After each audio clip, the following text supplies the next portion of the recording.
Level up kung level up ang katropang Kabalikat.net, ngunit patuloy pa rin ang paggawa ng aming community outreach program. Una-una dyan yung pinaka-basic namin, yung feeding program para sa mga kabataan at sa mga kapitbahay or sa ating mamamayan. And hindi po yan natitigil dahil marami po tayong mga chapters nationwide na gumagawa po ng feeding program. Ang level up dyan is instead of lugaw, kanin at ulam na po ang hinahanda ng ating mga katropa. At higit pa dyan, ang pagle-level up po ng ating katropa ay hindi lang po tayo ang national kundi Kabalikat.net International Association Incorporated na po ang katropa.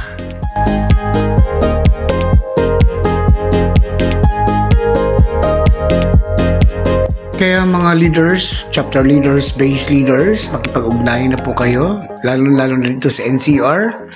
Makipag-ugnayan na po kayo dito sa headquarters para po masiayos na magkakaroon na ng transition ng ating bagong ID.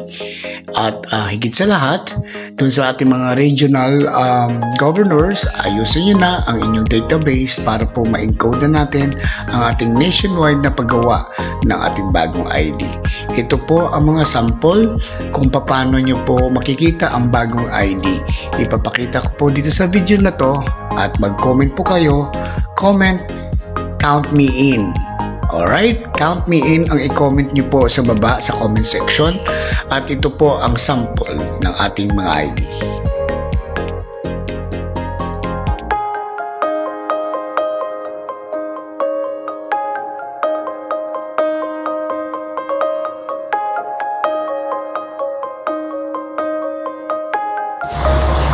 So, ito yung sample ng ID yan. Kita nyo yan.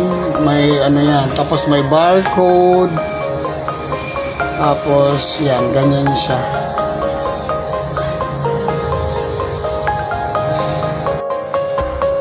Dahil umabot na po kayo dito sa portion ng video na to, comment nyo sa baba ang I love Kabalikat, I love Kabalikat, I love Kabalikat. Okay?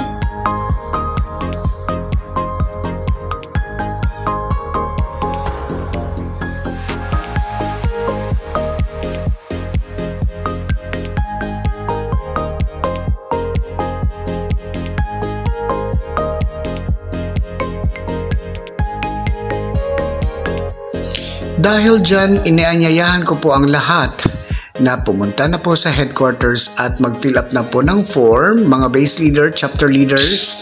Kunin nyo na po ang application form at i-distribute na po sa inyo na sasakupan para po magkakaroon na po na tayo ng bagong ID ng Kabalikat.net.